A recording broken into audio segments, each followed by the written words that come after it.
Assalamualaikum warahmatullahi wabarakatuh. Waalaikumsalam warahmatullahi wabarakatuh. Cak, pengapunten saderenge kula nyuwun panjenengan saged cerita pengalaman panjenengan sewaktu di pondok. Matur suwun. Cerita awal itu berawal dari niat. Saya dulu mondok nawaitu mencari ilmu karena Allah Ta'ala, tidak ada embel-embel.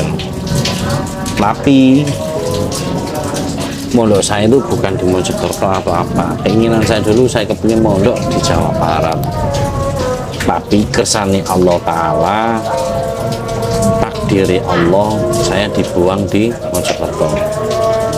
Dan di Mojokerto gitu saya cuman diberi sangu sama guru saya waktu SD, disangoni membaca Al-Quran sudah khatam 3 kali, terus tajwid dan makhrajul huruf, itu toh. Saya nggak tahu kalau di dalam pondok itu ada istilah ilmu nahwu, shorof, fikih dan lain sebagainya. Yang saya tahu hanya ilmu Al-Quran dan tajwid. Itu yang pertama. Yang kedua, waktu masuk di pondok, saya masih kowa-kowo. Kowa-kowo itu artinya saya tidak tahu apa-apa, toleh gitu.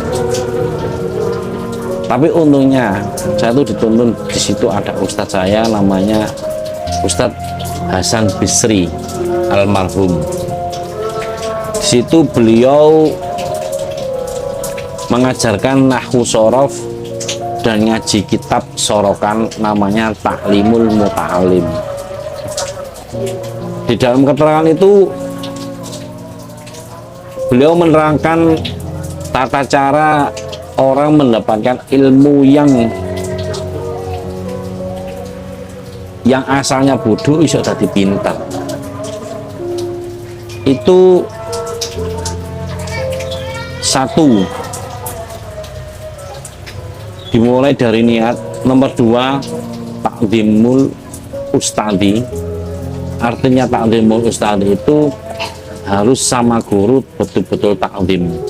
Bukan berarti takdimnya itu harus merangkang atau enggak, tapi kita menghormati guru yang betul-betul menghormati guru. Yang kedua, takdimul ilmi. Jadi yang dimaksud takdimul ilmi itu kitab Al-Quran dan lain sebagainya. Itu kalau membawa itu jangan angger dicengkewing, dienteng-enteng, enggak, harus disendakep. Nah, yang keempat adalah takdimul dzurriyah. Takdimul dzurriyah itu adalah menghormati putra-putri atau putra-putri keluarganya yainya tadi. Biarpun dia kecil, biarpun dia masih usia jauh dari kita tetap menghormati. Boso ini boso, kalau ada beliaunya nyun sewu amit, itu li ta'zimul dzurriyah. Yang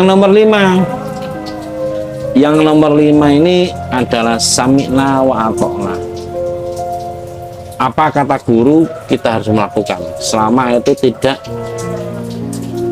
melanggar aturan syariat Islam. Itu salah satu wejangan atau keterangan yang disampaikan oleh Ustadz Hasan Bisri.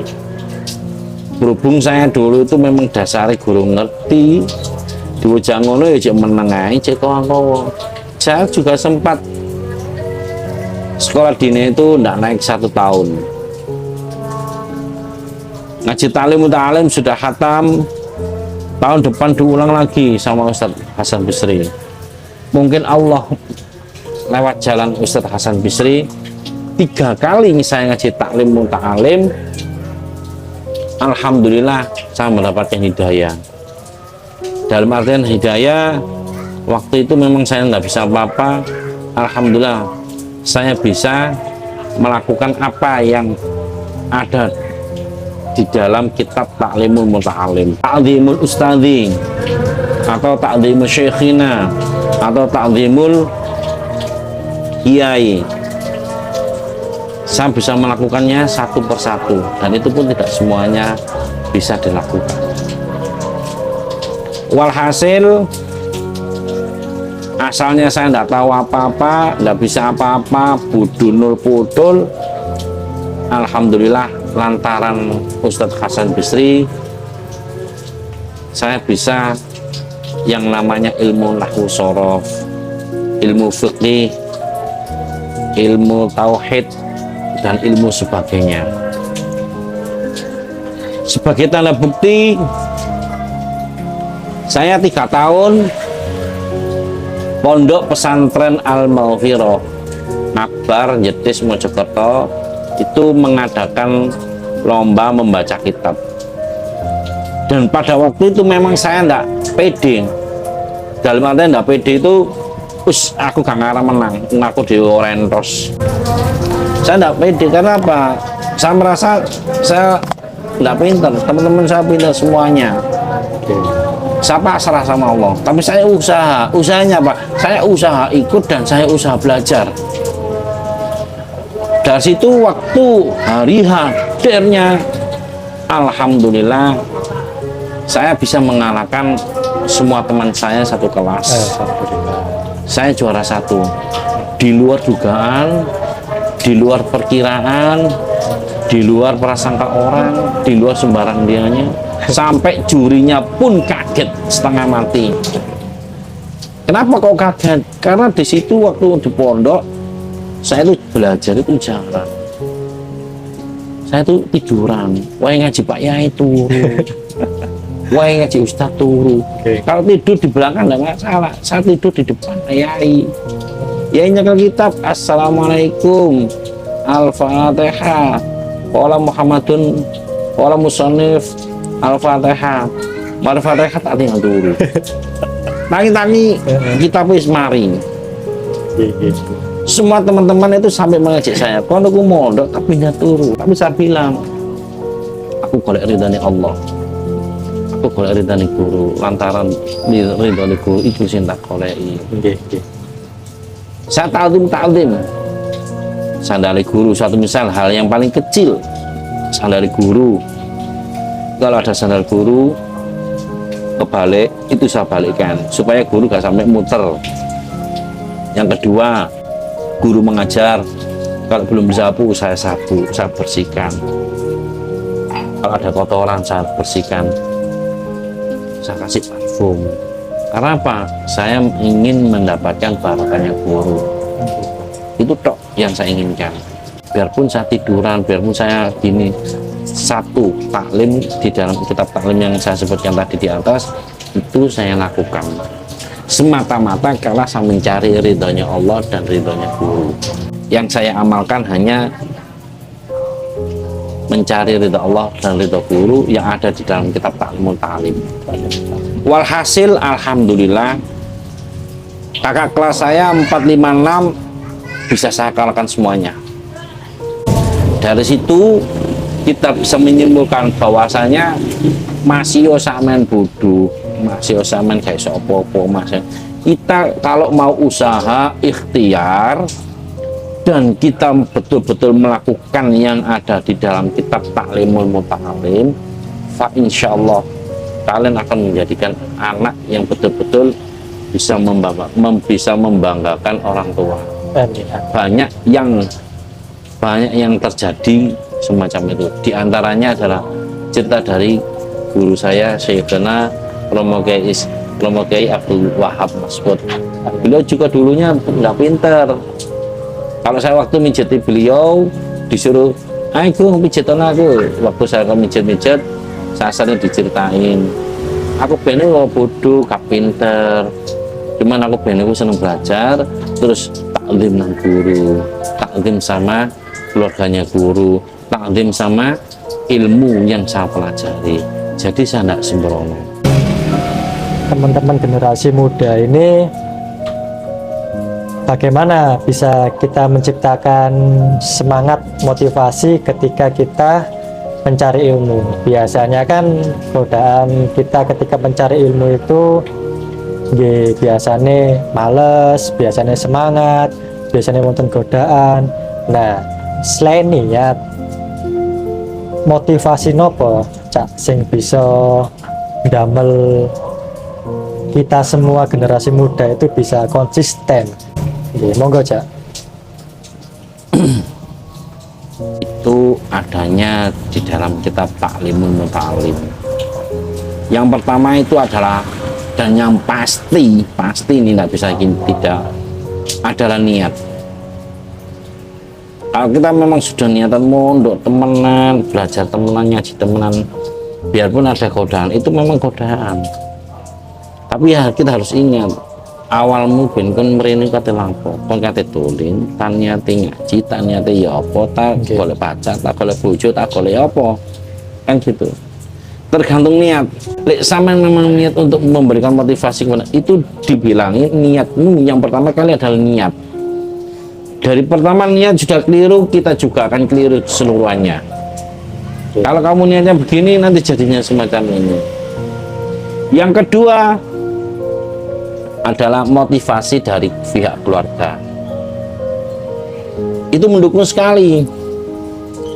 Kamu kepingin mondok, kepingin ngaji, kepingin belajar ilmu, kepingin biarpun tidak mondok, ngaji di luar, ngaji di mana. Tapi kalau tidak ada motivasi dari keluarga, tidak ada dukungan, nggak ada anuan, loss total, kalian tidak akan mendapatkan apa-apa. Karena apa? Itu yang paling yang dibutuhkan. Pembutuhan yang paling betul-betul ada motivasi dari keluarga. Entah itu kakak, entah itu adik, entah itu dari bapak itu. Terutama orang tua itu wajib mendukung. Kalau orang tua tidak mendukung, kita tidak bisa ngomong apa-apa. Yang ketiga, carilah teman. Biarpun dia gak pinter, biarpun dia nggak kaya, biarpun dia gak ganteng, biarpun dia nggak tinggi, tapi yang penting anaknya itu bisa diajak ngobrol enak-enakan, dan dia bisa tahu, dalam artian tahu apa yang kamu inginkan, apa yang kamu rasakan, apa yang kamu hendaki atau yang kamu cita-citakan. Insya Allah kamu nanti akan didukung sama dia. Kalau kamu salah pilih teman, hancur kamu nanti. Karena apa? Teman bisa memboroskan kamu, teman bisa menghancurkan kamu, teman bisa menjerumuskan kamu ke lembah yang tidak baik. Yang keempat adalah cewek. Kalau kamu sudah besar dan kalau kamu sudah dewasa, sudah di atas usia 20 tahun, kalau kamu masih ingin senang-senang dalam artian kepingin pacaran, carilah pacar yang benar. Ojo golek sing ayu, ojo golek sing bodine molhe, ojo sing golek sing aneh-aneh. Amarga apa? Cewek itu juga mendukung. Kadang-kadang cewek itu senangnya dimanja, dianu, tapi efek belakangnya dia bukan yang mendukung kamu, tapi dia mendorong kamu ke dalam jurang kenistaan. Cak sing terakhir ngeten Cak badhe tanglet. Menawi teman-teman mau ngaji teng panjenengan Cak,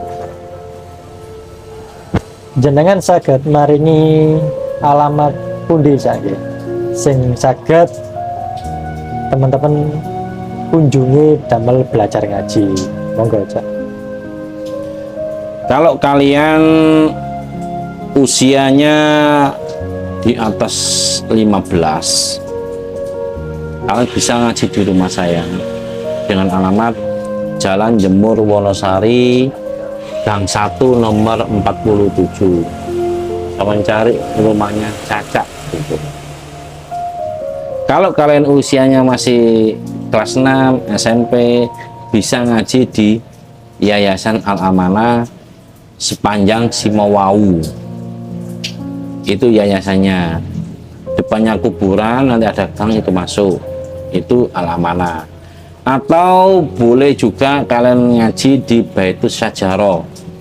Itu Masjid Baitus Sajaroh itu daerah Pagesangan, dekatnya ke Kelurahan Pagesangan, dekatnya SDN Pagesangan.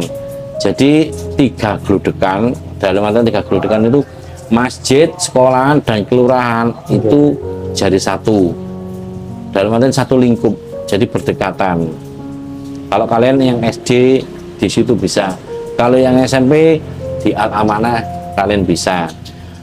Dan saya ngajarnya Al-Quran, fiqih, nahwu, sorof, tauhid juga boleh. Cuman memang di fak saya itu adalah fikih dan tajwid, itu ilmu Al-Quran itu memang fak saya.